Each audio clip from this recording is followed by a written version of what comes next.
കേരളത്തിൽ പാമ്പുകളുടെ കാര്യത്തിൽ അസാധാരണമായ സാഹചര്യമാണ് നിലവിലുള്ളത്. കഴിഞ്ഞ ഒരാഴ്ചക്കിടെ പാമ്പ് കടിയേറ്റ് മരിച്ചത് കുട്ടികളടക്കം 4 പേർ, പരിക്കേറ്റത് നിരവധി പേർക്ക്. ഈ വിഷയത്തിൽ ഇന്ന് നമ്മോടൊപ്പം പ്രതികരിക്കുന്നത് തെന്മല RRTയിലെ ബീറ്റ് ഫോറസ്റ്റ് ഓഫീസറും പാമ്പുപിടി വിദഗ്ധനുമായ രാധാകൃഷ്ണനാണ്. ഫോൺ കടം വേണോ? ലോകോത്തര ബ്രാൻഡുകളുടെ എല്ലാ മൊബൈൽ ഫോണുകളും, smart TV, smart watch, headset തുടങ്ങിയ എല്ലാ ഗാഡ്ജറ്റുകളും തവണ വ്യവസ്ഥയിൽ സ്വന്തമാക്കൂ. ജ്യോതി മൊബൈൽസ്, ഏരൂർ. നമസ്കാരം. ഈ മുമ്പെങ്ങും ഇല്ലാത്ത വിധം കേരളത്തിലൊരു അസാധാരണ സാഹചര്യം ഉടലെടുത്തിരിക്കുകയാണ് ഈ പാമ്പുകളുടെ കാര്യത്തിൽ. ഇപ്പോൾ കിടപ്പറ വരെ പാമ്പെത്തുന്ന ഒരു സാഹചര്യം ഉണ്ടായിരിക്കുകയാണ്. ഈ ഒരു പ്രത്യേക സാഹചര്യത്തിന് എന്താണ് കാരണം? എന്താണ് ഇത് സംബന്ധിച്ച് ഇപ്പോൾ RRT അംഗം എന്ന നിലയ്ക്കും ഈ പാമ്പ് പിടുത്ത മേഖലയിലൊരു വിദഗ്ധൻ എന്ന നിലയ്ക്കും എന്താണ് ഇതിനൊരു അസാധാരണമായൊരു സാഹചര്യം ഉടലെടുക്കാനുള്ള ഒരു സാഹചര്യം എന്താണ്? നമ്മൾ അതിലേക്ക് കടക്കുന്നതിന് മുമ്പ് പ്രധാനമായും പൊതുജനങ്ങളുടെ അറിവിലേക്ക് പറയുകയാണ്, നമ്മൾ പാമ്പുകളെ ഭയക്കേണ്ടതില്ല, ജാഗ്രത മതി. കാരണം മനുഷ്യന് വലിയ രീതിയിൽ ബുദ്ധിമുട്ടുണ്ടാക്കുന്ന ജീവിവർഗമല്ല പാമ്പുകൾ. പ്രധാനമായും മനുഷ്യനിൽ നിന്നും അകന്ന് മനുഷ്യൻ്റെ കണ്ണിൽപ്പെടാതെ ജീവിച്ചു പോകാൻ താല്പര്യപ്പെടുന്ന ജീവികളാണ് പാമ്പുകൾ. ഇപ്പോൾ ഈ കുറച്ച് ദിവസങ്ങളായി ഈ ചർച്ച ചെയ്യപ്പെട്ടുകൊണ്ടിരിക്കുന്ന വിഷയങ്ങൾ വളരെ ദൗർഭാഗ്യകരമായ കുറേ ബുദ്ധിമുട്ടുകളുണ്ടായി. അപ്പോൾ ഇതിൻ്റെയൊക്കെ പ്രധാനപ്പെട്ട കാരണം ഇപ്പം നിലവിൽ നമ്മുടെ ഇപ്പോൾ ഉണ്ടായിരിക്കുന്ന ഈ ചൂട് തന്നെയാണ് പ്രധാനപ്പെട്ട കാരണം. പ്രധാനമായി ശ്രദ്ധിക്കുകയാണെങ്കിൽ ശീതരക്തജീവികളായിട്ടുള്ള ഈ പാമ്പ് വർഗത്തിൽപ്പെട്ട ജീവികൾ, അവർ ചൂട് വളരെ ബുദ്ധിമുട്ടുണ്ടാക്കുന്നുണ്ട് ഇത്തരത്തിലുള്ള ജീവികൾക്ക്. അപ്പോൾ ഈ ചൂട് മൂലം ഇവയ്ക്കുണ്ടാകുന്ന ബുദ്ധിമുട്ടുകൾ മറികടക്കുവാൻ സേഫായ സ്ഥലങ്ങളിലേക്ക് എത്തിച്ചേരാൻ ഉള്ളൊരു പ്രവണത നിലവിൽ ഇത്തരത്തിലുള്ള ജീവികൾ കാണിക്കുന്നുണ്ട്. അതുപോലെ തന്നെ ഈ ഒരു സമയം എന്ന് പറയുന്നത്, ഈ ഏപ്രിൽ മെയ് മാസം എന്ന് പറയുന്നത് ഒരു പല ഇനത്തിൽപ്പെട്ട പാമ്പുകളുടെ ഈ മുട്ടകൾ വിരിഞ്ഞ് കുഞ്ഞുകൾ പുറത്ത് വരുന്നൊരു സമയമാണ്. അപ്പോൾ കുഞ്ഞുങ്ങൾ പുറത്ത് വരുന്ന സമയമായതുകൊണ്ട് ഏകദേശം ഒരു മൂർഖൻ്റെ കേസ് എടുത്താൽ തന്നെ ഒരു മൂർഖൻ മുട്ടയിടുമ്പോൾ ഏകദേശം 10 മുതൽ 20 മുട്ടകൾ വരെ ഉണ്ടാവാൻ സാധ്യതയുണ്ട്. അപ്പോൾ 20 മുട്ടകളും വിരിഞ്ഞ് ഇവ ഒരുമിച്ച് പുറത്തേക്ക് ഇറങ്ങുമ്പോൾ ഒരു വലിയ വളർച്ചയെത്തിയ ഒരു പാമ്പാണെങ്കിൽ അതിന് മനുഷ്യനോട് പേടിയുണ്ടാവും.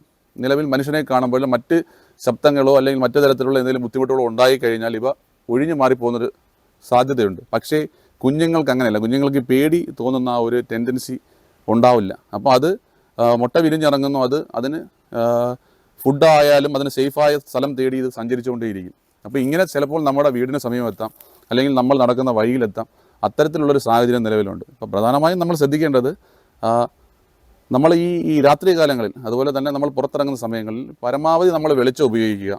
അതുപോലെ തന്നെ മറ്റു തരത്തിലുള്ള സ്ഥലങ്ങൾ, ഇത് ഈ വിറകടുക്കി വെച്ചിരിക്കുന്ന സ്ഥലങ്ങൾ, അതുപോലെ തന്നെ വീടിന് ചുറ്റുമുള്ള പരിസരം, ഇവയൊക്കെ ഒന്ന് വൃത്തിയാക്കി ഇട്ട് കഴിഞ്ഞാൽ ഏകദേശം നമുക്ക് ഈ പാമ്പുകളുടെ ഈ ഒരു പ്രശ്നത്തിൽ നിന്ന് നമുക്ക് മുക്തരാകാൻ കഴിയും. പ്രധാനമായി ഇപ്പോൾ ഈ പാമ്പിനെ കണ്ടാൽ എന്താണ് പ്രധാനമായി ഇപ്പോൾ ഒരു സാധാരണ ജനത ചെയ്യേണ്ടത് എന്താണ്?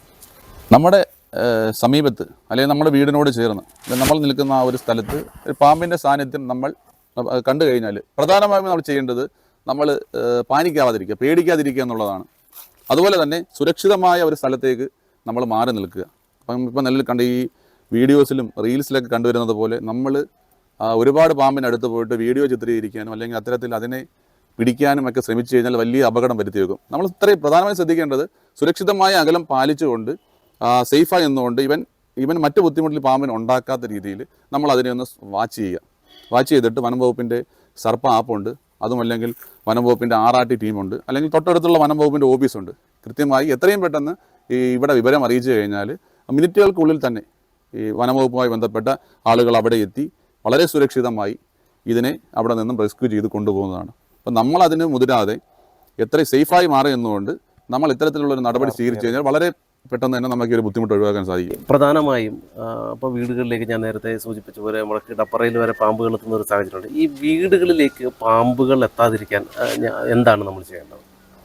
പ്രധാനമായും പാമ്പുകൾ നമ്മുടെ വീടിന് സമീപം അല്ലെങ്കിൽ നമ്മുടെ ആ ഒരു വീടുകളോട് ചേർന്ന പ്രദേശത്തേക്ക് എത്താനുള്ള പ്രധാനപ്പെട്ട കാരണം നമ്മൾ തന്നെയാണ്.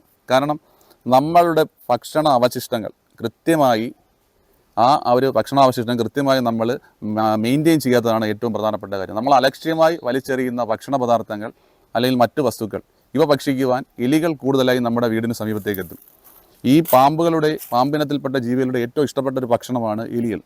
അപ്പോൾ ഇത്തരത്തിൽ എലികളുള്ള ആ ഒരു സ്ഥലത്തേക്ക് പാമ്പുകൾ എത്താനുള്ള സാധ്യത വളരെ കൂടുതലാണ്. അതുപോലെ തന്നെ നമ്മുടെ ഈ പെറ്റ് ഇനത്തിൽപ്പെട്ട ജീവികളെ വളർത്തുന്ന ആളുകൾ, ഇപ്പം ലവ് ബേഡ്സ് ആയാലും മറ്റു തരത്തിലുള്ള കോഴി, അതുപോലെ തന്നെ താറാവ്, അത്തരത്തിലുള്ള ജീവികളെ വളർത്തുന്ന ആളുകളോട് ശ്രദ്ധിക്കേണ്ടതാണ്.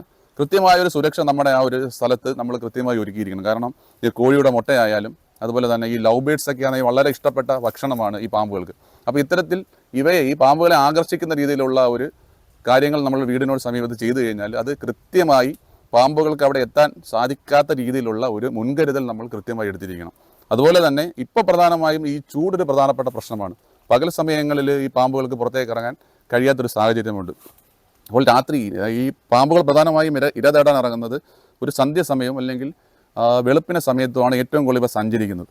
അപ്പോൾ ഈ സമയത്ത് നമ്മളെല്ലാവരും ഉറങ്ങുന്ന ഒരു ടൈം ആയിരിക്കും. ചിലപ്പോൾ നമ്മുടെ വീട്ടിലെ ടൈലിൽ തണുപ്പുണ്ടാവും, നമ്മുടെ തൊട്ടടുത്തിരിക്കുന്ന വിറക് പുരയോട് ചേർന്ന് വിറക് അടുക്കി വെച്ചിരിക്കുന്ന സ്ഥലങ്ങളിൽ തണുപ്പുണ്ടാവും, നമ്മുടെ ഈ ഗ്യാസ് സിലിണ്ടറിൻ്റെ അവിടെ അടുക്കളയോട് ചേർന്ന് തണുപ്പുണ്ടാവും, അതുപോലെ നമ്മുടെ വാഷ് ബേസിൻ ഉൾപ്പെടെയുള്ള സ്ഥലത്ത് തണുപ്പുണ്ടാവും. അപ്പോൾ ഇവന് സേഫായിട്ട് അവൻ്റെ ശരീരത്തിൻ്റെ ആ ഒരു താപനില നിയന്ത്രിക്കാൻ അവന് സേഫായി എവിടെയാണോ അവൻ കണ്ടെത്തുന്നത് അവിടെ വന്നിരിക്കാനുള്ള സാധ്യത കൂടുതലാവാം. അപ്പോൾ അത് ഏറ്റവും കൂടുതൽ നമ്മുടെ വീടിനുള്ളിലാവാം. അപ്പം നമ്മുടെ വീട്ടിലേക്ക് ചാഞ്ഞു നീക്കുന്ന മരച്ചില്ലകളായാലും അതുപോലെ തന്നെ വീടിന് പരിസരത്തുള്ള ഈ വിറക് കൂട്ടിയിട്ടിരിക്കുക, അതുപോലെ ഇത്തരത്തിൽ മറ്റ് വസ്തുക്കൾ കൂട്ടിയിട്ടിരിക്കുക. അപ്പോൾ അത്തരത്തിലുള്ള കാര്യങ്ങളൊക്കെ ഒന്ന് ഒഴിവാക്കി കഴിഞ്ഞാൽ ഒരു പരിധി വരെ നമുക്ക് പാമ്പിൻ്റെ ശല്യത്തിൽ നിന്നും മാറി നിൽക്കാൻ സാധിക്കും. ഈ ഏറ്റവും പ്രധാനപ്പെട്ട ഒരു സംഭവം തന്നെയാണ് ഈ പാമ്പ് കടിയേറ്റാൽ പ്രധാനമായും എന്താണ് ചെയ്യേണ്ടത്? സ്നേക്കിൻ്റെ ബൈറ്റ് കിട്ടിയാൽ പ്രധാനമായും നമ്മൾ ചെയ്യാനെന്നുള്ളത് ഈ പാമ്പിൻ്റെ കടിയേറ്റ ആളെ നമ്മൾ പേടിപ്പിക്കാതിരിക്കുക, ഭയപ്പെടുത്താതിരിക്കുക എന്നതാണ് ഏറ്റവും ആദ്യത്തെ ഫസ്റ്റ് എയ്ഡ്. കാരണം നമ്മുടെ ഈ ശരീരത്തിലേക്ക് എത്തുന്ന വെനം നമ്മൾ ഈ കടിയേറ്റ ആൾക്ക് ഏതെങ്കിലും തരത്തിലുള്ള ബുദ്ധിമുട്ടുകളോ പ്രഷറോ ഉണ്ടാക്കിയാൽ ഭയപ്പെടുത്തി ഇത് എന്നാൽ ഈ ഹൃദയത്തിൻ്റെ ഈ മിടിപ്പ് കൂടുകയും ബ്ലഡ് സർക്കുലേഷൻ വളരെ ഫാസ്റ്റായി നടക്കുകയും ചെയ്യും. അപ്പം നമ്മുടെ ശരീരത്തിൻ്റെ മറ്റു ഭാഗങ്ങളിലേക്ക് വളരെ വേഗത്തിൽ വെനം എത്താനുള്ളൊരു സാധ്യതയുണ്ട്. അപ്പം പരമാവധി ഈ കടിയേറ്റ ആളെ നമ്മൾ സമാധാനിപ്പിക്കുക, വളരെ കൂളാക്കി വെച്ചുകൊണ്ട് എത്രയും പെട്ടെന്ന് തൊട്ടടുത്ത് ആൻറ്റി സ്നേക്ക് വെനം ലഭ്യമായിട്ടുള്ള ഹോസ്പിറ്റൽ ഏതാണോ അവിടേക്ക് എത്തിക്കുക എന്നതാണ്. എന്ന് പറഞ്ഞാൽ ആദ്യത്തെ 1 മണിക്കൂർ എന്ന് പറഞ്ഞാൽ ഗോൾഡൻ ഹവേഴ്സ് എന്നാണ് പറയുന്നത്. എന്ന് പറഞ്ഞാൽ ആദ്യത്തെ ആ സുവർണ്ണ മണിക്കൂറുകൾ നമ്മൾ കൃത്യമായി കൈകാര്യം ചെയ്യുക. അതിന് കൃത്യമായി നമ്മൾ പൊതുജനങ്ങളുടെ ഇടയിൽ ഒരു അവയർനെസ് പ്രോഗ്രാം വനംവകുപ്പിൻ്റെ നേതൃത്വത്തിലും മറ്റ് വകുപ്പുകളുടെ പേരിലൊക്കെ നടത്തുന്നുണ്ട്. അപ്പോൾ ഇതൊക്കെ നമ്മൾ കൃത്യമായി മനസ്സിലാക്കി ആദ്യത്തെ ആ സുവർണ്ണ മണിക്കൂർ നമ്മൾ കൃത്യമായി വിനിയോഗിച്ച് കഴിഞ്ഞാൽ ഒരു 90-95% പാമ്പ് കടി ഏറ്റ ആളെ നമുക്ക് സംരക്ഷിക്കുവാൻ കഴിയും. അതുപോലെ നമ്മൾ ഈ പാമ്പ് കടിയേറ്റ ആളെ എത്രയും പെട്ടെന്ന് ഹോസ്പിറ്റലിൽ എത്തിക്കുന്നതോടൊപ്പം തന്നെ നമ്മൾ ചെയ്യേണ്ട മറ്റു കുറച്ച് കാര്യങ്ങളുണ്ട്. നമ്മൾ പ്രധാനമായും പലയിടത്തും സംഭവിക്കുന്ന ഒരു പ്രശ്നം എന്ന് വെച്ച് കഴിഞ്ഞാൽ നമ്മളിപ്പോൾ തൊട്ടടുത്തുള്ള ഹോസ്പിറ്റലിലേക്ക്, ഇപ്പോൾ പാമ്പ് കടിയേറ്റ ആളെ നമ്മൾ തൊട്ടടുത്തുള്ള ഹോസ്പിറ്റലിലേക്ക് ആ ഒരു നിമിഷത്തിൽ വളരെ പെട്ടെന്ന് നമ്മൾ എത്തിക്കുകയായിരിക്കും. പക്ഷേ ആ എത്തിക്കുന്ന ഹോസ്പിറ്റലിൽ നിലവിൽ ആൻറ്റി സ്നേക്ക് വെനം അവൈലബിൾ ആണോ, അവിടെ വെന്റിലേറ്റർ ഉണ്ടോ എന്നുള്ള കാര്യം നമ്മൾ മുൻകൂട്ടി തിരക്കുന്നില്ല. അപ്പോൾ നമ്മൾ അവിടെ എത്തിക്കഴിയുമ്പോഴായിരിക്കും ഇത്തരത്തിൽ അവിടെ ആ ഒരു സൗകര്യം ഇപ്പോൾ നിലവിലില്ല അല്ലെങ്കിൽ ഡോക്ടർ നിലവിലില്ല എന്ന് നമ്മൾ അറിയുന്നത്. അപ്പോൾ അവിടുന്ന് നമ്മൾ തൊട്ടടുത്ത് ആൻറ്റി സ്നേക്ക് വെനം ലഭ്യമാകുന്ന ഹോസ്പിറ്റലിലേക്ക് കൊണ്ടുപോകുന്ന ആ ഒരു സമയത്തിലും ഡിലേ ഉണ്ടാവും. അപ്പോൾ പ്രധാനമായും നമ്മൾ ശ്രദ്ധിക്കേണ്ടത് ആ ഒരു ബുദ്ധിമുട്ടുകളൊക്കെ ഒഴിവാക്കാനും ആ ഒരു സമയം നമുക്ക് ലഭ്യമാകുവാനും വേണ്ടി പ്രധാനമായും ചെയ്യേണ്ടത് ഈ ആളെ നമ്മൾ ഹോസ്പിറ്റലിലേക്ക് എത്തിക്കാൻ തയ്യാറെടുക്കുമ്പോൾ തന്നെ തൊട്ട് കൂടെയുള്ള ആളുകൾ ഇത്തരത്തിലുള്ള ഹോസ്പിറ്റലിലേക്ക് വിളിച്ചിട്ട് എവിടെയാണോ ആൻറ്റി സ്നേക്ക് വനവും വെന്റിലേറ്ററും ഡോക്ടർ സൗകര്യവും ഉൾപ്പെടെ ലഭ്യമായിട്ടുള്ളത് അത് കൃത്യമായി കൺഫേം ചെയ്യുക. അപ്പോൾ ആ ഉള്ള സ്ഥലത്തേക്ക് നമ്മൾ കൃത്യമായി ആ സമയത്ത് എത്തിച്ചു കഴിഞ്ഞാൽ ഈ ഒരു ടൈം ഡിലേ നമുക്ക് ഒഴിവാക്കാൻ സാധിക്കും. ഈ ഒരു രോഗിയുടെ സുരക്ഷയ്ക്ക് വളരെ പ്രധാനമായി നമുക്ക് വളരെ പെട്ടെന്ന് ഇത്തരത്തിലുള്ള ചികിത്സ ലഭ്യമാകാനുള്ള ഒരു അവസരവും നമുക്ക് ലഭിക്കും.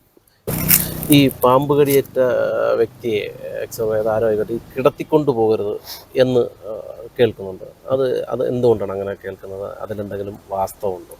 അതാണ് നമ്മൾ പ്രധാനമായിട്ടും ശ്രദ്ധിക്കേണ്ടത്. ഒരാൾക്ക് പാമ്പ് കടി ഏറ്റാൽ നമ്മൾ പണ്ട് അന്ധവിശ്വാസങ്ങളുടെ ഭാഗമായിട്ടൊക്കെ ആവാം തുടർന്ന് പോകുന്നിരുന്ന കുറേ കാര്യങ്ങളുണ്ടാകും. പാമ്പ് കടിയേറ്റ ആ ഒരു ഭാഗത്ത് മുകളിലായി തുണി വെച്ച് കെട്ടുക, അല്ലെങ്കിൽ ആ ഭാഗത്ത് മുറിവുണ്ടാക്കി ബ്ലഡ് കളയുക, അല്ലെങ്കിൽ കടിച്ച് ബ്ലഡ് തുപ്പിക്കളയുക, അല്ലെങ്കിൽ തൊട്ടടുത്തുള്ളൊരു വൈദ്യൻ്റെ അടുത്ത് കൊണ്ടുപോയി വിഷകാരുടെ അടുത്ത് കൊണ്ടുപോയി ചികിത്സ നൽകുക. ഇതൊക്കെ വളരെ തെറ്റായ പ്രവണതയാണ്. അതിനൊന്നും യാതൊരു തരത്തിലുള്ള ശാസ്ത്രീയമായ അടിത്തറയുമില്ല. യാതൊരു കാരണവശാലും നമ്മുടെ ഈ സ്നേക്ക് ബൈറ്റ് കിട്ടിയ ഒരാളുടെ മുറിവിൽ നമ്മൾ ഒരു തരത്തിലുള്ള മസാജ് പോലെയുള്ള അല്ലെങ്കിൽ ആ ഒരു മുറിവിൻ്റെ ഭാഗത്ത് സമ്മർദ്ദമേക്കുന്ന രീതിയിലുള്ള ഒരു കാര്യങ്ങളും ചെയ്യാൻ പാടില്ല. കാരണം ഈ ഒരു സ്നേക്ക് നമ്മളെ കടിക്കുമ്പോൾ അല്ലെങ്കിൽ ഒരു പാമ്പ് നമ്മളെ കടിക്കുമ്പോൾ അത് നമ്മുടെ ശരീരത്തിലേക്ക് ഏകദേശം ഒരു അര സെൻറ്റിമീറ്ററോളം ഉള്ളിലേക്കാണ് ഈ വെന ഇഞ്ചെക്ട് ചെയ്യുന്നത്. അപ്പോൾ ഇഞ്ചെക്ട് ചെയ്യുന്ന സമയത്ത് ഇത് നമ്മുടെ ബ്ലഡിലേക്ക് സർക്കുലേറ്റ് ചെയ്യുമ്പോൾ അതിന് തൊട്ട് മുകളിലായി നമ്മൾ തുണി വെച്ച് കെട്ടിയാൽ ബ്ലഡ് സർക്കുലേഷന് ബുദ്ധിമുട്ടുണ്ടാകും. ബ്ലഡ് സർക്കുലേഷന് ബുദ്ധിമുട്ടുണ്ടായി നമ്മൾ ഹോസ്പിറ്റലിൽ ചെല്ലുമ്പോൾ ചിലപ്പോൾ നമുക്ക് മുകളിലേക്ക് വെനം കയറിയെന്ന് വരില്ല. പക്ഷേ ഈ കെട്ടിയതിന് തൊട്ട് താഴെയുള്ള ഭാഗങ്ങളിലെ കോശങ്ങൾ മുഴുവൻ ഈ വെനം നശിപ്പിച്ച് കളയും. ചിലപ്പോൾ അദ്ദേഹത്തിൻ്റെ കൈയാവാം, കാലാവാം, ചിലപ്പോൾ നമുക്ക് മുറിച്ച് കളയേണ്ടി വരും. അപ്പോൾ അത്തരത്തിലുള്ള മണ്ടത്തരങ്ങൾ കാട്ടിക്കൂട്ടാതെ കൃത്യമായി നമ്മൾ ഫസ്റ്റ് എയ്ഡ് ഒന്നുമില്ല. പാമ്പിൻ്റെ കടിയേറ്റ് കഴിഞ്ഞാൽ നിലവിൽ ഫസ്റ്റ് എയ്ഡായി ഒന്നും നമുക്ക് ചെയ്യാനില്ല. വളരെ പെട്ടെന്ന് നമ്മുടെ ഹാർട്ടിന് മുകളിൽ, ചോദ്യത്തിൻ്റെ ഉത്തരത്തിലേക്ക് വരാം, നമ്മുടെ ഹാർട്ടിന് മുകളിലായി ഈ കടിയേറ്റ ഭാഗം വരാത്ത രീതിയിൽ അദ്ദേഹത്തെ വളരെ സമാധാനിപ്പിച്ച് നമുക്ക് ഏത് വാഹനമാണോ അവിടെ അവൈലബിൾ ആയിട്ടുള്ളത്, അതിപ്പോൾ നമ്മൾ ആംബുലൻസ് വരാൻ കാത്തു നിൽക്കേണ്ടതില്ല, അല്ലെങ്കിൽ കാറ് വിളിക്കാൻ കാത്തു നിൽക്കേണ്ടതില്ല, ബൈക്കെങ്കിൽ ബൈക്ക്, അവിടെ ഏത് വാഹനമാണോ അവൈലബിൾ ആയിട്ടുള്ളത് അതിൽ എത്രയും പെട്ടെന്ന് ഹോസ്പിറ്റലിലേക്ക് കൊണ്ടുപോവുക എന്നതാണ് ചെയ്യേണ്ടത്. ഈ പാമ്പ് കടിയേക്കുമ്പോൾ പലരും ഇപ്പോൾ ചെയ്യുന്നത് ആ പാമ്പിനെ കണ്ടെത്തി തല്ലിക്കൊന്നു ആശുപത്രിയിലേക്ക് കൊണ്ടുപോയാൽ കാര്യങ്ങൾ എളുപ്പത്തിലാവും. കാരണം ഈ പാമ്പിനെ കണ്ടാൽ ഡോക്ടർക്ക് മരുന്ന് നൽകാൻ എളുപ്പത്തിലാവും എന്നൊക്കെ കേൾക്കുന്നുണ്ട്. മിക്കവാറും അടുത്ത് അങ്ങനെ സംഭവിക്കാറുമുണ്ട്. അതിൽ എന്തെങ്കിലും വസ്തുതയുണ്ടോ? അത് വളരെ തെറ്റായ ഒരു കാര്യമാണ്. കാരണം നിലവിൽ നമ്മുടെ ഇന്ത്യയിൽ ബിഗ് 4 ഇനത്തിൽപ്പെട്ട 4 പാമ്പുകളാണ് മനുഷ്യജീവന് ഏറ്റവും കൂടുതൽ ബുദ്ധിമുട്ടുണ്ടാകുന്നത്. ഈ 4 പാമ്പുകളുടെ കടിയേറ്റാലും ഒറ്റ ആൻറ്റി സ്നേക് വനം തന്നെയാണ് നൽകുന്നത്. അതിൽ യാതൊരു വ്യത്യാസവുമില്ല. പക്ഷേ ഇതിൽ പ്രധാനമായും നമ്മൾ ശ്രദ്ധിക്കേണ്ടത്, നമ്മൾ രോഗിയെ ഹോസ്പിറ്റലിൽ എത്തുമ്പോൾ നമ്മളിപ്പം അണലി വർഗ്ഗത്തിൽപ്പെട്ട പാമ്പാണെങ്കിൽ അതിന് കാണിക്കുന്ന ആ ഒരു ലക്ഷണങ്ങൾ, കടിയേറ്റത്തിന് ശേഷമുള്ള ലക്ഷണങ്ങൾ വ്യത്യസ്തമായിരിക്കും. മൂർഖനാണെങ്കിൽ അത് മറ്റൊരു തരത്തിലായിരിക്കും. നമ്മളെ മൂർഖനാണ് നമ്മളെ ബൈറ്റ് ചെയ്തതെങ്കിൽ നമ്മുടെ ലക്ഷണം, നമ്മുടെ നാഡീ വ്യവസ്ഥയാണ് ഇതിൻ്റെ ഒരു വെനം ബാധിക്കുന്നത്. നമുക്ക് ശ്വാസം എടുക്കാൻ പറ്റാതിരിക്കുക, അല്ലെങ്കിൽ നമ്മൾ തളർന്നു പോവുക, കണ്ണുകൾ അടഞ്ഞു പോവുക, ഇത്തരത്തിലാണ് മൂർഖൻ അല്ലെങ്കിൽ ഈ വെള്ളിക്കെട്ടൻ, ശംഖുവരയൻ പോലെയുള്ള പാമ്പുകളെ കടിയേറ്റ് കഴിഞ്ഞാൽ ഉണ്ടാകുന്ന ലക്ഷണങ്ങൾ. നമ്മുടെ അണലി വർഗ്ഗത്തിൽപ്പെട്ട പാമ്പുകളാണെങ്കിൽ നമ്മുടെ രക്തചംക്രമണ വ്യവസ്ഥയാണ് അത് ബാധിക്കുക. എന്ന് പറഞ്ഞാൽ നമ്മളെ ബ്ലഡ് ക്ലോട്ടിങ് ടൈമിൽ വ്യത്യാസം ഉണ്ടാവും. ഇതാണ് ആ ഒരു ലക്ഷണങ്ങൾ. അപ്പോൾ ഇത് ഹോസ്പിറ്റലിൽ കൊണ്ടു കഴിഞ്ഞാൽ ഡോക്ടർമാർക്ക് ഇത് കൃത്യമായിട്ട് അറിയാൻ സാധിക്കും. നമ്മളിപ്പോൾ ഒരു രോഗിയെ പാമ്പ് കടിയേറ്റ് ഹോസ്പിറ്റലിലേക്ക് കൊണ്ടു ചെന്നാൽ വളരെ പെട്ടെന്ന് അവർ ആൻറ്റിവെനം നൽകുകയില്ല. അവരെ ഒബ്സർവേഷനിൽ വെച്ചിട്ട് ഇതിൽ എന്താണ് അവർക്ക് ലക്ഷണം, അത് പറയാനുള്ള കാരണം എന്ന് പറഞ്ഞാൽ, ഇപ്പോൾ എല്ലാ പാമ്പ് കടിക്കും വെനം ശരീരത്തിൽ ചെല്ലണമെന്നില്ല. കാരണം ഒരു 50% അല്ല 60% പാമ്പുകളുടെ കടി ട്രൈ ബൈറ്റ് ആയിരിക്കും. അതായത് വിഷം ഇഞ്ചെക്ട് ചെയ്ത്, അല്ല ഈ വെനം ഇഞ്ചെക്ട് ചെയ്തുകൊണ്ടായിരിക്കില്ല പാമ്പുകൾ കടിക്കുന്നത്. അപ്പം അത് ഡോക്ടർമാർ കൃത്യമായി പരിശോധിക്കും. ആ ഒരു ടൈമിനുള്ളിൽ അവർക്ക് ഏത് ലക്ഷണമാണോ അവർ പ്രകടിപ്പിക്കുന്നത് അതനുസരിച്ച് ഈ ആൻറ്റി സ്നേക് വനം അവർക്ക് നൽകുന്നതാണ്. നിർബന്ധമായും നമ്മൾ ശ്രദ്ധിക്കേണ്ടത്, നമ്മൾ ഡോക്ടർമാരോട് തർക്കിക്കാനോ അല്ലെങ്കിൽ അവരെ ബുദ്ധിമുട്ടിക്കാനോ പോവേണ്ട കാര്യമില്ല. കൃത്യമായി അവരത് നടപ്പിലാകും. നമ്മൾ ചെല്ലുന്നതിന് മുമ്പായിട്ട് ആൻറ്റി സ്നേക് വനം നിലവിലോടെ അവൈലബിൾ ആണോ എന്ന കാര്യം മാത്രം നമ്മളൊന്ന് പരിശോധിക്കുക. തല്ലിക്കൊന്ന് ഈ പാമ്പിനെ പിടിക്കാനൊന്നും ഉള്ള നേരം കളയാതെ എത്രയും പെട്ടെന്ന് കൊണ്ട് പാമ്പിനെ തല്ലിക്കൊല്ലുകയോ അല്ലെങ്കിൽ അതിനെ കൊണ്ടുപോയാൽ ആൻറ്റി സ്നേക് വനം ലഭ്യമാകുക, അതൊക്കെ തെറ്റായ ധാരണയാണ്. അത്തരത്തിലുള്ള ശാസ്ത്രീയമായ യാതൊരു അടിത്തറയില്ലാത്ത കാര്യമാണ്. ഈ പാമ്പുകളെ നമുക്ക് എങ്ങനെ തിരിച്ചറിയാൻ കഴിയും? അതായത് ഒരേ തരത്തിൽപ്പെട്ട പലതരം പാമ്പുകളുണ്ട്. ഇപ്പോൾ ഈ ശംഖുവരയൻ തന്നെ ചിലപ്പം അത് ശംഖുവരയൻ ആകണമെന്നില്ല, അത് മറ്റേതെങ്കിലും തരത്തിലായിരിക്കും. പക്ഷെ കാഴ്ചയിൽ അത് ശംഖുവരൻ പോലൊക്കെ ഇരിക്കും. അത് എങ്ങനെ ഇതിനെ തിരിച്ചറിയാൻ കഴിയുന്നത് എങ്ങനെയാണ്? അത് പ്രധാനപ്പെട്ട നല്ലൊരു ചോദ്യമാണത്. അതാണ് ഞാൻ ആദ്യമേ പറഞ്ഞത്. നമ്മൾ ഈ പാമ്പുകൾ എന്താണ് എന്നതിനെക്കുറിച്ച് കൃത്യമായ ഒരു അവബോധം ജനങ്ങളിൽ ഉണ്ടായാൽ ഒരു പരിധിവരെ ഇതിനോടുള്ള ഭയം നമുക്ക് ഒഴിവാക്കാൻ സാധിക്കും. കാരണം നമ്മുടെ ഇന്ത്യയിൽ നിലവിലുള്ളതിൽ ഏകദേശം 10-ൽ താഴെ പാമ്പുകൾ മാത്രമാണ് വെനമസ് ആയിട്ടുള്ളത്. ബാക്കിയുള്ള എല്ലാ പാമ്പുകളും നോൺ വെനമസ് ആണ്. അതിന് മറ്റു തരത്തിൽ ബുദ്ധിമുട്ടുണ്ടാക്കാൻ സാധിക്കാത്ത പാമ്പുകളാണ്. അപ്പോൾ ഈ വെനമസ് ആയിട്ടുള്ള പാമ്പുകളെ നമ്മൾ കൃത്യമായി മനസ്സിലാക്കുക എന്നുള്ളതാണ്. ഞാൻ പ്രധാനമായി പറഞ്ഞു, ബിഗ് 4 ഇനത്തിൽപ്പെട്ട 4 പാമ്പുകളാണ് നമ്മുടെ നിലവിൽ ഇന്ത്യയിലുള്ളത്. ഇന്ത്യയിൽ നിന്ന് നമ്മുടെ കേരളത്തിൽ നമ്മൾ കണ്ടുവരുന്നത്. അതിൽ ഈ സോസ്കെയിൽഡ് വൈപ്പർ എന്ന് പറഞ്ഞ പാമ്പിനെ വളരെ റെയറായിട്ട് മാത്രമേ നമ്മൾ കാണുന്നത്. ഒന്ന് മൂർഖൻ, ഒന്ന് ശംഖുവരയൻ അല്ലെങ്കിൽ വെള്ളിക്കെട്ടൻ, അല്ലെങ്കിൽ അണലി. ഈ 3 തരത്തിലുള്ള പാമ്പുകളാണ് കേരളത്തിൽ ഏറ്റവും കൂടുതൽ മനുഷ്യജീവന് ഹാനികരമാവുന്ന രീതിയിലുള്ള വെനം ഉണ്ടാക്കുന്നത്. അപ്പോൾ ഇത്തരത്തിൽ നമ്മൾ പാമ്പുകളെ മനസ്സിലാക്കുക. അപ്പോൾ ശംഖുവരയൻ ഇനത്തിൽപ്പെട്ട പാമ്പ്, അതേ രീതിയിൽ നമ്മൾ കാട്ടുപാമ്പ് ഉൾപ്പെടെയുള്ള മറ്റു പാമ്പുകളുണ്ട്. അപ്പം ഇത് നമ്മൾ പെട്ടെന്ന് ഒരാൾ ഇതിനെ കണ്ടു കഴിഞ്ഞാൽ പെട്ടെന്ന് നമ്മൾ ശംഖുവരയനാണെന്ന് തെറ്റിദ്ധരിക്കും. അപ്പം നമ്മൾ ഏതാണ് എന്നൊന്ന് ആ ഒരു ബോധം നമ്മളിൽ ഉണ്ടായി കഴിഞ്ഞാൽ, ഈ പാമ്പിനെ തിരിച്ചറിയാൻ നമ്മൾ പഠിച്ചു കഴിഞ്ഞാൽ കുറേ പ്രശ്നങ്ങൾ നമുക്ക് അതിലൂടെ ഒഴിവാക്കാൻ സാധിക്കും. പ്രധാനമായും നമ്മൾ ശ്രദ്ധിക്കേണ്ടത്, ഈ ശംഖുവരയൻ ഇനത്തിൽപ്പെട്ട പാമ്പുകൾ ഏറ്റവും കൂടുതൽ സഞ്ചരിക്കുന്ന സമയം എന്ന് പറഞ്ഞാൽ രാത്രി കാലങ്ങളിൽ, പകൽ സമയങ്ങളിൽ ഇപ്പോൾ പുറത്തിറങ്ങാറില്ല. പ്രധാനമായും നമ്മൾ കുറച്ച് ദിവസം മുമ്പ് നമ്മുടെ വളരെ വേദനാജനകമായ നമ്മുടെ ഒരു കുഞ്ഞ് മരിക്കാനുണ്ടായ പ്രധാനപ്പെട്ട കാരണം അത് തന്നെയാണ്. കാരണം ശംഖുവരയൻ ഇനത്തിൽപ്പെട്ട ഈ വെള്ളിക്കെട്ടൻ ഇനത്തിൽപ്പെട്ട ഈ പാമ്പിൻ്റെ ഈ പല്ലുകൾക്ക് ഈ ഒരു പല്ലിന് വളരെ കനക്കുറവാണ്. അപ്പോൾ ഇത് നമ്മളെ ബൈറ്റ് ചെയ്ത് കഴിഞ്ഞാൽ നമുക്കിതിൻ്റെ വേദന അറിയാൻ സാധിക്കില്ല. വേദന അറിയാൻ സാധിക്കാത്തതുകൊണ്ട് നമ്മളത് ശ്രദ്ധിക്കാതെ പോകുന്നു. നമുക്ക് ലക്ഷണങ്ങൾ തുടങ്ങുമ്പോഴാണ് നമുക്ക് ഏതോ തരത്തിലുള്ള ഒരു ജീവിയുടെ കടിയേറ്റു എന്ന് നമ്മൾ മനസ്സിലാക്കുന്നത്. അപ്പോൾ ആ ഒരു 1-1.5-2 മണിക്കൂർ നമുക്ക് കഴിഞ്ഞിട്ടുണ്ടാകും. അപ്പോൾ ആ ഒരു ഡിലേ ഉണ്ടാകുന്നതുകൊണ്ട് ഈ ശംഖുവരയൻ കടിച്ചു കഴിഞ്ഞാൽ നമുക്കൊരു വേദന അനുഭവപ്പെടാത്തത് കൊണ്ട് കൃത്യമായ സമയത്ത് ആ ഒരു സമയത്തിനുള്ളിൽ നമുക്ക് ഈ ട്രീറ്റ്മെൻറ്റ് നൽകാൻ സാധിക്കില്ല. അങ്ങനെയാണ് മരണം സംഭവിക്കുന്നത്. ഇവിടെയും ആ കുഞ്ഞിൻ്റെ കാര്യത്തിലും അത്തരത്തിലാവാം സംഭവിച്ചിരിക്കുന്നത്. അപ്പോൾ പ്രധാനമായും നമ്മൾ വീടിനുള്ളിൽ ഈ ചുവർപ്പാമ്പുകൾ, അത്തരത്തിലുള്ള ചെറിയ ചെറിയ ജീവികളൊക്കെയാണ് ഈ ശംഖുവരയൻ പാമ്പിൻ്റെ ഭക്ഷണം. അപ്പം ഇത് വീടിനുള്ളിലേക്ക് കയറി വരും. പ്രത്യേകിച്ച് ചൂടുകാലമാണ്, ടൈൽ അല്ലെങ്കിൽ തണുപ്പുള്ള സ്ഥലങ്ങളിലേക്ക് ഇവ എത്തിച്ചേരും. അപ്പം നമ്മൾ കിടക്കുന്നതിന് മുമ്പായിട്ട് ബെഡൊക്കെ ഒന്ന് വൃത്തിയാക്കി ശ്രദ്ധിച്ച് നോക്കുക. ഒരു ദിവസം അല്ലെങ്കിൽ 2 ദിവസം കൂടുമ്പോഴെങ്കിലും റൂം മുഴുവൻ അല്ലെങ്കിൽ വീടിനുള്ളിൽ മുഴുവൻ കൃത്യമായി ഒരു പരിശോധന നടത്തുക. അതുപോലെ തന്നെ നമ്മുടെ പുറത്ത് ചെടിച്ചട്ടികൾ അല്ലെങ്കിൽ പൂത്തോട്ടം അല്ലെങ്കിൽ ഈ പെറ്റ് ഇനത്തിൽപ്പെട്ട ജീവികളെ വളർത്തുന്ന ആളുകളൊക്കെ ആണെങ്കിൽ കൃത്യമായി എല്ലാ ദിവസവും കൃത്യമായിട്ട് പരിശോധന നടത്തുക. ഇത്തരത്തിലുള്ള ജീവികൾ അവിടേക്ക് എത്തുന്നില്ല എന്ന് ഉറപ്പുവരുത്തുക. അതുപോലെ തന്നെ ഈ ഭക്ഷണാവശിഷ്ടങ്ങൾ നിർമ്മാർജ്ജനം ചെയ്യുന്നതിനകത്ത് കൃത്യമായൊരു രീതി പുലർത്തുക. അതുപോലെ തന്നെ മറ്റ് ഈ പൂച്ച അല്ലെങ്കിൽ പട്ടി പോലെയുള്ള ജീവികളെ വളർത്തുന്നവർ കൃത്യമായി ഇവയെ ഒന്ന് നിരീക്ഷിക്കുക. കാരണം പൂച്ചയൊക്കെ ആണെങ്കിൽ പാമ്പുകളെ എടുത്തുകൊണ്ട് വീടിനുള്ളിലേക്ക് കൊണ്ടുവിടാൻ എന്ന് പറഞ്ഞാൽ, ഈ പൂച്ചയൊക്കെ എന്ന് പറഞ്ഞാൽ പാമ്പിനെ കുറേ നേരം കളിപ്പിച്ച് അറ്റാക്ക് ചെയ്ത് അവനെ ഒരു പാതി ജീവനോട് കൂടെ ആയിരിക്കാം വീടിനുള്ളിലേക്ക് എത്തിക്കുക. അപ്പോൾ ഈ ഒരു സമയത്ത് പാമ്പ് വളരെ അഗ്രസീവായിരിക്കും.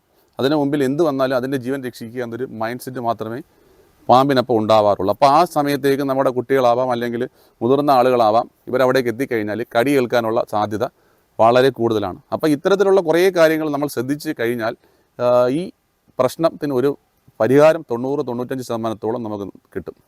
ഈ കഴിഞ്ഞ 3 വർഷത്തിലധികമായി ഈ പാമ്പ് പിടുത്ത മേഖലയിൽ, പ്രത്യേകിച്ച് വനം വകുപ്പിൻ്റെ എല്ലാ പാമ്പ് പിടുത്തം മാത്രമല്ല ആന ഓട്ടിക്കുന്നതൊക്കെ ചാനലിലൂടെ ദൃശ്യങ്ങളിലൂടെ ഞങ്ങളെല്ലാവരും കണ്ടിട്ടുണ്ട്. അപ്പം രാജവെമ്പാല വലിയ പേടിയാണ് ജനങ്ങൾക്ക്. രാജവെമ്പാലയൊക്കെ വലിയ പേടിയാണ്. അതിനൊക്കെ വളരെ നിഷ്പ്രയാസം, വളരെ ആർക്കും ഉണ്ടാവാത്ത രീതിയിൽ, ബുദ്ധിമുട്ടുണ്ടാവാത്ത രീതിയിൽ വലിയ ഷോയൊന്നും ഇല്ലാതെ താങ്കൾ പിടിക്കുന്ന കണ്ടിട്ടുണ്ട്. ഈ പാമ്പിനെ പിടിക്കാൻ പോകുമ്പോഴോ അല്ലെങ്കിൽ വന്യജീവികളെ റെസ്ക്യൂ ചെയ്യാൻ പോകുമ്പോൾ എന്തെങ്കിലും തരത്തിലുള്ള ബുദ്ധിമുട്ടുകൾ താങ്കൾക്ക് ഉണ്ടായിട്ടുണ്ടോ? ഞാൻ നിലവിൽ വനം വകുപ്പിൽ ബീറ്റ് ഫോറസ്റ്റ് ഓഫീസറായിട്ട് ജോലി കയറിയിട്ട് ഇപ്പോൾ ഏകദേശം 3 വർഷം പൂർത്തിയായിരിക്കുകയാണ്. ഇതിനു മുമ്പ് ഈ പറയുന്ന ജീവികളെല്ലാം എനിക്കും ഭയമായിരുന്നു. പാമ്പ് വന്ന ആ ഒരു ഏരിയ പോലും പോകാത്തൊരു മനുഷ്യനായിരുന്നു ഞാൻ. പക്ഷേ നമ്മൾ ജോലിയുടെ ഭാഗമായി ജോലിയിലേക്ക് വരികയും എല്ലാ ആളുകൾക്കും ട്രെയിനിങ് ഉൾപ്പെടെയുള്ള അല്ലെങ്കിൽ പാമ്പിനെ റെസ്ക്യൂ ചെയ്യാൻ വേണ്ടിയിട്ടുള്ള ട്രെയിനിങ് എല്ലാ വനംവകുപ്പിലെ ജീവനക്കാർക്കും ലഭ്യമാകുന്നുണ്ട്. അപ്പോൾ അത്തരത്തിൽ ഞാനും ട്രെയിനിങ് പൂർത്തിയാക്കിയുണ്ടായി.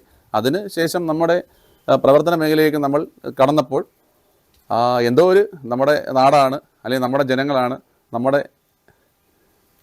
പ്രദേശത്ത് മറ്റുള്ളവർക്ക് ബുദ്ധിമുട്ടുണ്ടാവാത്ത രീതിയിലൊരു ജോലി ചെയ്യണം എന്നൊരു മനസ്സ് നമുക്ക് തോന്നിയത് കൊണ്ട് ആ ഒരു മേഖലയിലേക്ക് കടന്നു എന്നതാണ് പ്രധാനപ്പെട്ട കാര്യം. നിലവിൽ ഏകദേശം ഒരു 389-390ഓളം പാമ്പുകളെ നിലവിൽ ഈ 3 വർഷത്തിനകത്ത് റെസ്ക്യൂ ചെയ്തിട്ടുണ്ട്. അതിൽ 31 രാജവെമ്പാല ഈ 2 വർഷത്തിനകത്ത് വെച്ച് റെസ്ക്യൂ ചെയ്യാൻ സാധിച്ചിട്ടുണ്ട്. അതുപോലെ മൂർക്കം പാമ്പുകളെ ഏകദേശം ഒരു 79-80ഓളം മൂർക്കം പാമ്പുകളെയും, അതുപോലെ തന്നെ പെരുമ്പാമ്പ് 100-ലധികം പൈത്തൺ ഇനത്തിൽപ്പെട്ട പെരുമ്പാമ്പിനെ 100-ലധികം പാമ്പുകളെ റെസ്ക്യൂ ചെയ്യാൻ സാധിച്ചിട്ടുണ്ട്. അപ്പോൾ ഇതിൽ പ്രധാനമായും നമ്മൾ ശ്രദ്ധിക്കേണ്ടത് ഇത് സാഹസികമായി ചെയ്യുന്നൊരു പരിപാടിയല്ല, ഇത് ശാസ്ത്രീയമായി ചെയ്യുന്നൊരു പരിപാടിയാണ് ഈ സ്നേക്ക് റെസ്ക്യൂ എന്ന് പറയുന്നത്. അതിന് കൃത്യമായ രീതിയിലുള്ള ഗൈഡ് ലൈൻ ഉണ്ട്, കൃത്യമായ ട്രെയിനിങ് ഉണ്ട്. അത് നമ്മൾ അതേ മെത്തേഡ് നമ്മൾ ഫോളോ ചെയ്ത് നമ്മൾ റെസ്ക്യൂ ചെയ്ത് കഴിഞ്ഞാൽ യാതൊരു വിധത്തിലുള്ള ബുദ്ധിമുട്ടുകളോ മറ്റു തരത്തിലുള്ള പാമ്പിൻ്റെ കടി കേൾക്കുന്നതോ ഒക്കെ നമുക്ക് ഒഴിവാക്കാൻ സാധിക്കും. വളരെ ശാസ്ത്രീയമായ രീതിയിലാണ്, ഒരു കാരണവശാലും നമുക്ക് ഈ സ്നേക്കിൽ പാമ്പിൻ്റെ കടി കൊള്ളാത്ത രീതിയിലാണ് നമ്മൾ ശാസ്ത്രീയമായി തന്നെയാണ് റെസ്ക്യൂ ചെയ്യുന്നത്. അത് പ്രധാനമായും നമ്മൾ ഈ നേരത്തെ പറഞ്ഞോട്ടെ വീഡിയോസ്, ഇപ്പം ഞാൻ ഇതിലേക്ക് കടന്നിട്ട് 3 വർഷമാകുന്നുള്ളൂ. എന്നേക്കാൾ മുമ്പേ ഈ ഒരു മേഖലയിൽ കഴിവ് തെളിയിച്ച ഒട്ടനവധി ആളുകളുണ്ട്.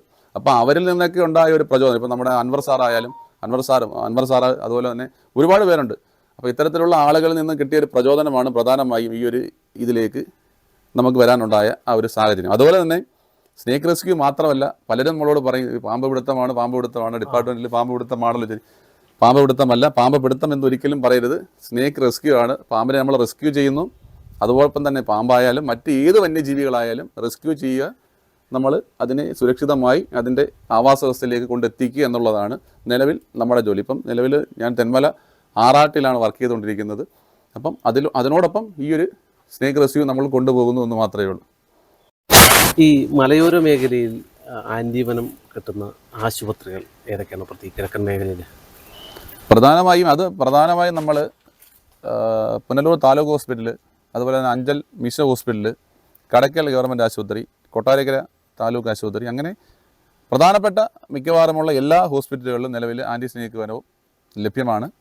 അപ്പം ആദ്യം നമ്മൾ ചെയ്യേണ്ടത്, ഒരാൾക്ക് പാമ്പിൻ്റെ കടി ഏറ്റാൽ ആ ആളെ നമ്മൾ അവിടെ നിന്നും ഹോസ്പിറ്റലിലേക്ക് ശ്രമിക്കുന്നതിനോടൊപ്പം തന്നെ ഒരാൾ കൃത്യമായും ഈ ഹോസ്പിറ്റലുകളിൽ നിന്ന് കോണ്ടാക്ട് ചെയ്യുക.